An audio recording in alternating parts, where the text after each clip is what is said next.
Olá a todos, sejam muito bem-vindos. Eu sou Núbia Cassani, profissional de Educação Física, e trouxe a Ana Azevedo, fisioterapeuta pélvica. Eu sou Ana Azevedo, fisioterapeuta pélvica na saúde do homem e na saúde da mulher, além de sexóloga. Para a gente conversar sobre temas importantes sobre a saúde masculina. Como que a gente pode colaborar com o cuidado preventivo, identificar início de alguma disfunção, como realizar o tratamento e o que é preciso ser feito. Sim, e hoje em especial a disfunção que a gente vai tratar é a disfunção erétil. Bom, então vamos começar definindo disfunção erétil. Disfunção erétil é quando, de maneira persistente, uma pessoa que tenha pênis não consegue iniciar e nem manter a penetração durante a relação sexual. Eu digo uma pessoa que tenha pênis porque isso também inclui mulheres trans e homens trans, além de homens cis. E aí vamos falar das causas, né? O que causa uma disfunção erétil? Ela pode vir de causas orgânicas, né? Hábitos de vida, medicamentos, doenças. Pode ser de fundo psicogênico, né? A pessoa pode estar passando por algum tipo de depressão, ansiedade, fatores sociais também. E pode ser mista, a junção de dois fatores juntos, esses dois fatores juntos. Ana, quais são as possíveis causas orgânicas que hoje tu encontra no consultório como comuns? A maioria, pelo menos uma boa parte, com problemas cardiovasculares, né? E outras disfunções orgânicas, como diabetes, obesidade, tudo isso, maus hábitos de vida, né? Fumo, álcool, tudo isso interfere diretamente numa disfunção erétil e numa disfunção pélvica masculina de uma maneira geral. Okay. Eu observo também que a diabetes, o sedentarismo, o excesso de peso, a obesidade, o estresse, o nível de estresse, de ansiedade, também influenciam muito com a saúde metabólica, a saúde endócrina do homem, né?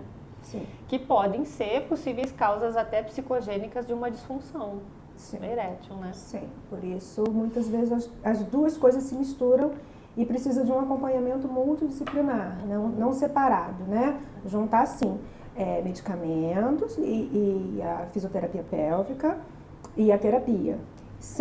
A gente separa sempre as linhas de tratamento dentro de uma reabilitação pélvica, seja ela por disfunção miccional, seja ela por disfunção sexual.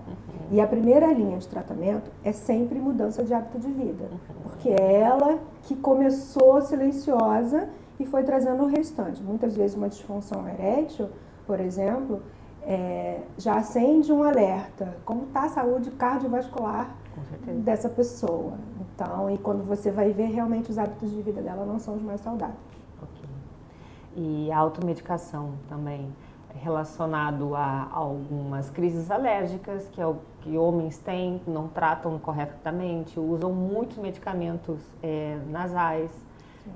Isso pode interferir também na saúde, né? Sexual e saúde pélvica do homem. Outro ponto que a gente observa é a relação da saúde cardiovascular, hipertensão, alguns problemas relacionados à circulação, sedentarismo influencia também. Né? Certamente não está se alimentando bem, né? Muitas vezes. Desidratado. Então, se juntar tudo, né? Uma pessoa estressada, né? Uma pessoa ansiosa, uma pessoa hipertensa. Essa função sexual não vai acontecer, né? Essa função, esse desequilíbrio pélvico, ele já está ocorrendo, porque é uma pessoa que já está tensa.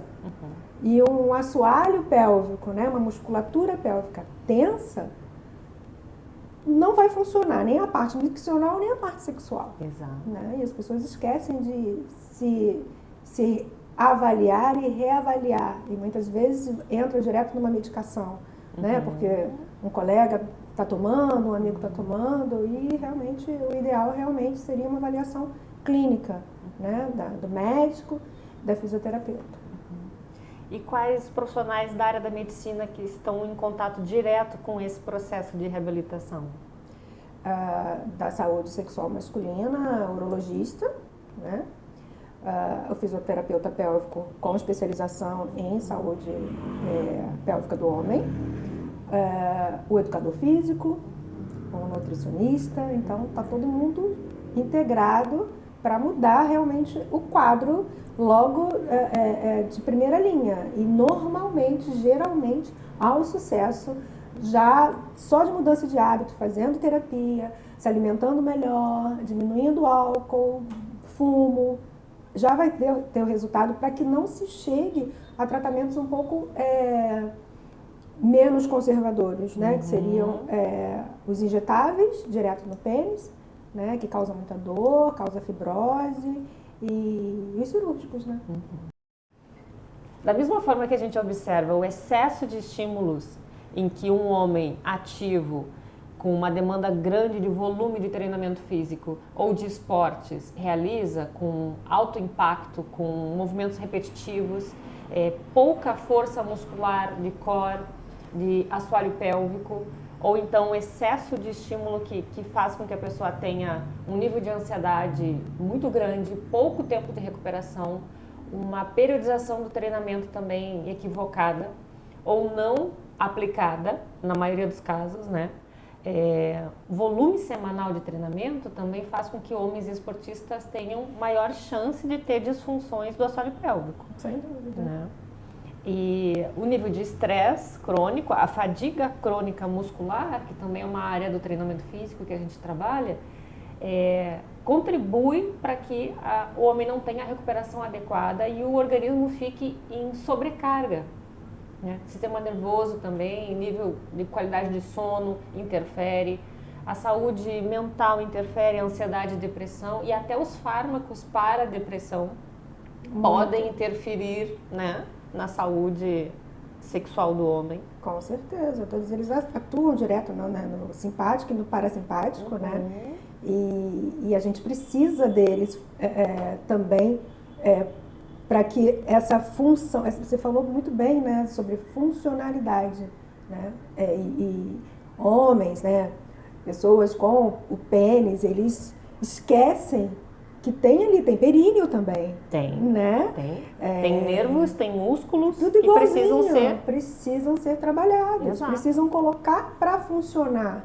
Porque enquanto se é mais jovem, você acha que tudo está funcionando perfeitamente, só que com o envelhecimento e a maioria das disfunções começam a aparecer após os 40, é que você vai notar que isso não foi à toa, não é de maneira inconsciente. Há uma orquestra ali trabalhando e é um músculo, uma musculatura, ela precisa ser trabalhada como qualquer outra do corpo, né? Só que como ela está numa posição que não nos é favorável, né, pela própria anatomia. Exatamente, pela própria anatomia, você precisa ter consciência dela, e a maioria das pessoas não tem, né? Então, os programas que pedem para contrair, relaxar o quê? Onde é que está essa musculatura que eu não acho? Então, a maioria das pessoas realmente não conseguem fazer essa contração de maneira eficiente. E muitas vezes o problema não está na contração, porque são pessoas que já vêm de um estresse, né? Você falou da força física, você está hipertrofiando, você não está relaxando, você está cada vez tensionando mais, né? E isso aumenta na sobrecarga do trabalho, a tensão, são fáscias que tem ali naquela musculatura, você vai pedir para relaxar, a musculatura não relaxa. Então as disfunções muitas vezes vêm de uma tensão e não de uma falta de força, né? Tanto miccional quanto sexual, né? Então, a disfunção miccional, normalmente, ela vem primeiro, apesar das pessoas com pênis querer uma ereção, né? O ângulo correto, o ângulo favorável. As disfunções miccionais, elas apareceram antes, mas não foi dada a devida atenção, e aí evolui para uma disfunção sexual. E não é normal perda de urina. Em hipótese nenhuma. Nem esporadicamente. Não é. Da mesma forma, incontinência anorretal também não é normal. Sim. São musculatura, essa que você falou, em especial, né, a retal, ela é uma musculatura muito forte. Né? Então a gente trabalha bastante na fisioterapia, porque isso aumenta muito a propriocepção da pessoa, entender o que ela tem que fazer de fortalecimento. Né? E é como uma academia.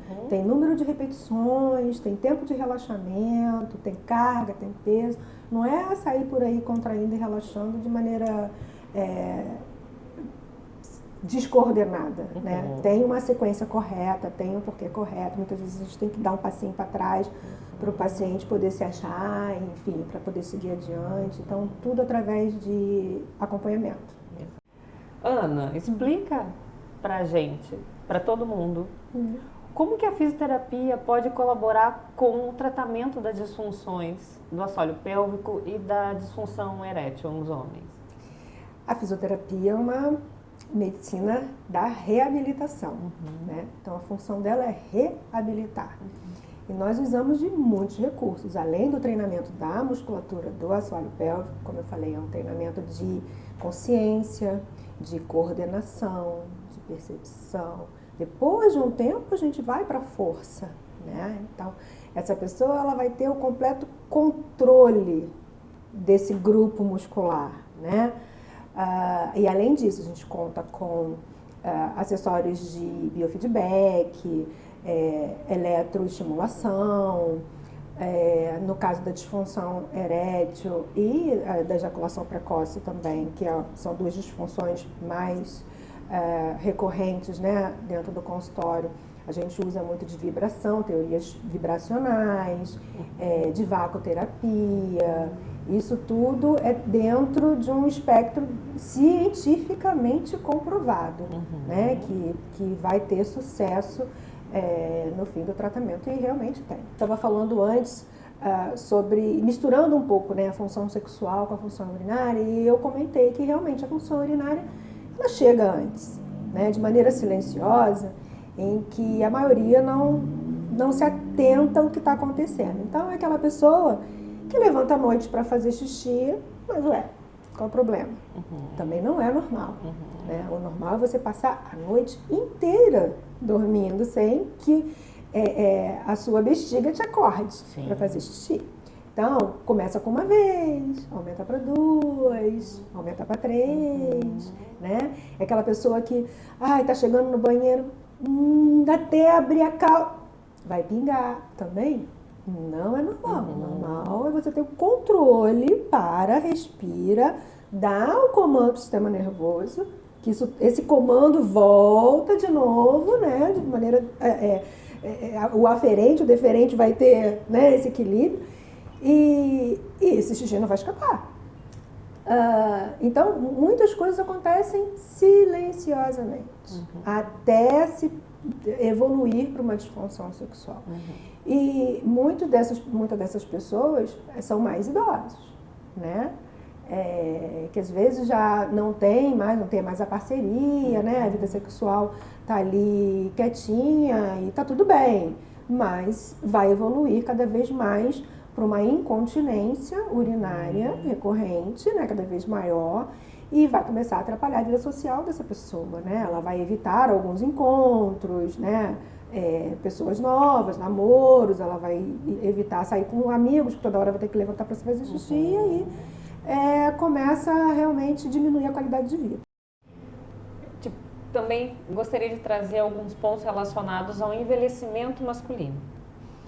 A gente observa que, por exemplo, no treinamento físico, os homens 45 mais já começam a ter mudanças no seu metabolismo como um todo, alterações hormonais começam a acontecer, que a gente chama na ciência da saúde de andropausa.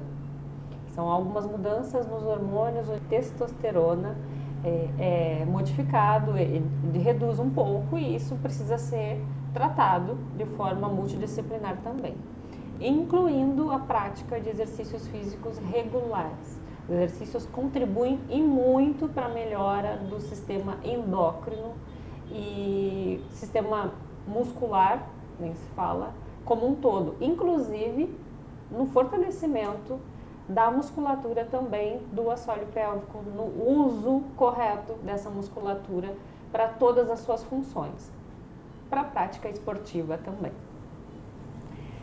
Tem alguns esportes em que a ciência do exercício já pontuou em estudos que a gente pode ter maior chance de ter alguma disfunção do assoalho pélvico, se não tiver cuidado adequado e cuidado preventivo em algumas questões. Por exemplo, relacionado a impactos repetidos, de corrida, de batida da musculatura e da estrutura do períneo no selim do ciclismo.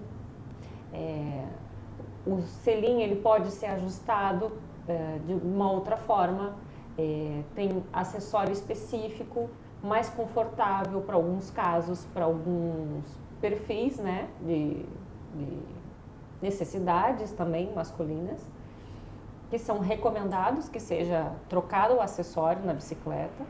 Posicionamento da bicicleta, ajustes, tudo isso é importante de ser orientado para os homens terem esse cuidado preventivo. E também, se já estão com alguma disfunção instalada em tratamento, ter muito mais conforto e contribuir com que a sua prática esportiva não seja abandonada, né? Que não é esse o objetivo.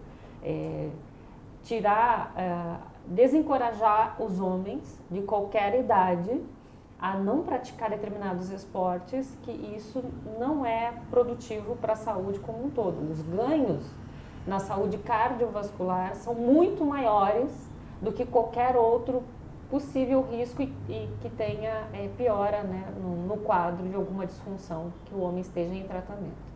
Então, o homem sedentário tem muito mais chance de ter inúmeras doenças que vão contribuir com um risco aumentado ao adoecimento como um todo, de disfunções também do assoalho pélvico.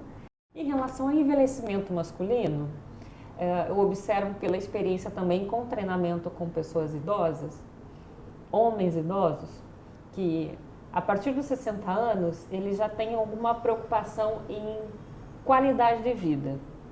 E nessa qualidade de vida, eles buscam também a prática esportiva. Idoso também é esportista. Que bom. Idoso continua vivendo, continua tendo relação sexual, continua tendo prazer em viver, em praticar determinados esportes que gostava, experimentar coisas novas. Então a vida não acaba depois de 60, pelo contrário. Pelo contrário. Por isso que a gente está aqui para trazer esse assunto também para os idosos. Né, Ana? Sim. A maioria chega realmente com muitos problemas vasculares. E certamente esses problemas vasculares é por falta de exercício, né, decorrente de realmente necessidade de mudanças de hábitos. E na fisioterapia, a gente usa bastante ondas de choque para disfunções que advêm de problemas vasculares, também com muito sucesso, né?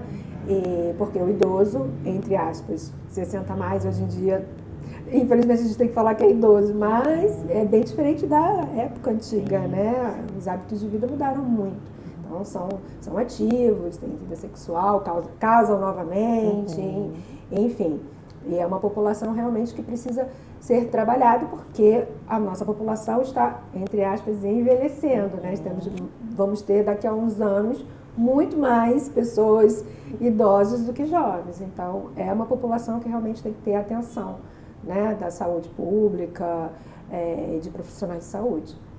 E com o envelhecimento também vem, como uma mudança na vida do homem, algumas disfunções que podem aparecer como até fator de risco do próprio envelhecimento masculino, que são algumas disfunções na próstata, que podem causar disfunções relacionadas ao trato urinário. Sim, principalmente câncer de próstata, né? Nós mulheres temos mais o hábito de irmos a ginecologista, né? Fazer aquele exame anual. As pessoas com pênis, né, não têm, e tem um público muito especial, que são as mulheres trans, porque elas continuam com a próstata, né? Mas por não não ir, obviamente, a ginecologista, ela esquece também mas ela precisa ir ao urologista, sim, fazer o toque, fazer os exames, né? É uma população que tem que ter uma atenção um pouco mais especial. E de qualquer maneira, o câncer de próstata, quando acontece, precisa retirar a próstata, a próstata sai com um pedaço da uretra. E é aí que começam os problemas de disfunções urinárias, porque ela fica mais curta, né? Nós mulheres temos a uretra mais curta, por isso a gente tem infecção urinária mais recorrente, né? A gente tem outros problemas. E os homens também. Ana, a gente observa no Brasil uma automedicação elevada do uso de medicamentos que contribuem para a performance sexual. O que tu pode compartilhar com a gente sobre essa prática? Na verdade, a cultura masculina é a cultura do performar, né? Tem que performar porque os meninos, desde sempre fizeram uso de filmes, né? A pornografia entra na vida dos meninos precocemente, né? E para eles é isso. Tem que estar funcionando, tem que estar ereto, acima de 90 e durar a noite inteira. Quando, na verdade, depois de algum tempo, a gente sabe que não é isso, né? Mas ainda, né, eles trazem muito essa cultura da performance. E aí faz qualquer coisa, qualquer negócio para que isso aconteça. E ao longo dos anos, mais de 40, isso cada vez vai ser mais difícil, né? Então, surgem aí as ofertas da ereção a qualquer custo, né? Através de medicação, de injeção, de estética íntima, né? Para alongar, para deixar o diâmetro maior, como se isso fosse resolver o problema. O problema estrutural, ele permanece ali, porque é uma questão de base, né? E a investigação da causa também, Sim, né? Sim, da causa, né? De uma musculatura que não é trabalhada, de uma tensão muscular, de maus hábitos de vida, de má alimentação, de estresse. E isso, muitos homens hoje em dia fazem terapia justamente para se desligar desta condição de que o homem tem que ficar ali 5, 6 horas, entendeu? Com pênis ereto. Um modelo, né? Ideal. Como se aquilo que se vê no filme fosse real. E não é. E agora, para a gente finalizar, eu queria perguntar para Ana. Ana, e se nada for feito, se nenhum recurso for feito para que aconteça uma mudança, uma melhora nessa saúde íntima do homem? Então, a gente comentou sobre o envelhecimento da população. Esses homens, essas pessoas que têm pênis, que estão preocupados com a sua função sexual, e você abriu este leque porque tudo começa com uma disfunção pélvica miccional, que vem antes dessa disfunção sexual. Não é, eu sempre falo no consultório, não é se vai haver algum problema, é quando vai haver algum problema, porque vai haver, né? É uma musculatura como outra qualquer, ela precisa de consciência, ela precisa de percepção, ela precisa de força. Então, há necessidade de um acompanhamento preventivo de preferência, e não depois que muitas pessoas chegam ao consultório depois de 8, 10 anos de queixa. Né? O trabalho fica mais moroso, mais trabalhoso. Então, a gente trabalha muito em cima da prevenção, né? Você falou bem sobre os praticantes de atividade física, alto impacto, crossfit, fisiculturismo. Tudo que aumenta a pressão intraabdominal, e qualquer coisa aumenta. Se eu levantar dessa cadeira agora, nesse momento, eu estou aumentando a pressão abdominal porque estou fazendo força para levantar. Eu estou gerando uma sobrecarga nessa musculatura do assoalho pélvico, né? E se eu não souber usar daqui a uns anos de tanto, né, fazer esse movimento, eu vou ter problemas. Vai perder urina quando levantar da cadeira. Por qualquer coisa. Quando sentar.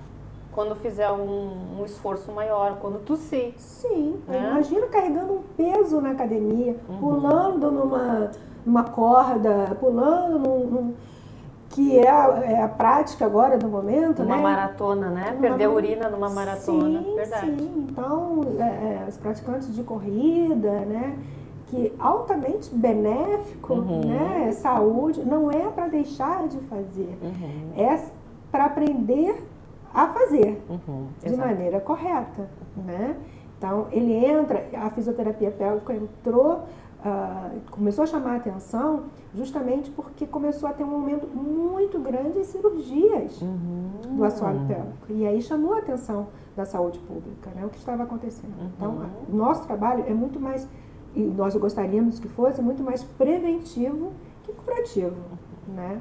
Esse é o ideal. Então, não é se vai acontecer. Vai acontecer se essa pessoa não procurar orientações, educação sexual, educação para a sua atividade do dia a dia, né? Como fazer para que vá à academia e não sobrecarregue essa musculatura. Enfim, é qualidade de vida. Então, há sim a necessidade de procurar ajuda o quanto antes, orientação o quanto antes, para que essas disfunções não apareçam, porque senão vão aparecer sim. Ana, quero te agradecer. Obrigada, eu. Foi um bate-papo maravilhoso, super completo, dinâmico, objetivo, extremamente esclarecedor para todas nós e para todos os homens e pessoas com pênis entenderem o quanto é importante a gente cuidar dessa área da saúde. Sim, e que a qualidade de vida, né? Para que quem tenha 40 mais, 50 mais, 60 mais, viva mais, mas viva bem e viva melhor. Porque se você observar dentro da academia, cada vez vemos mais mulheres maduras, homens maduros, pessoas lindas, né, bem cuidadas, mas vai além da estética, precisa ter saúde. E saúde pélvica qualidade de vida, boa alimentação, exercício físico, não tem como separar, não tem como ser uma pessoa sedentária e ser uma pessoa saudável, não tem como. Então, é um alerta para as pessoas, homens, mulheres, se cuidarem e observarem e sentirem sim a necessidade de um acompanhamento, de uma avaliação preventiva para saber se está tudo ok. Nós ficamos à disposição, vai ser uma alegria poder colaborar com vocês, identificando algum desses pontos em alguma pessoa próxima. Também fiquem à vontade para compartilhar esse conteúdo e foi um prazer. Obrigada, Ana. Obrigada, eu.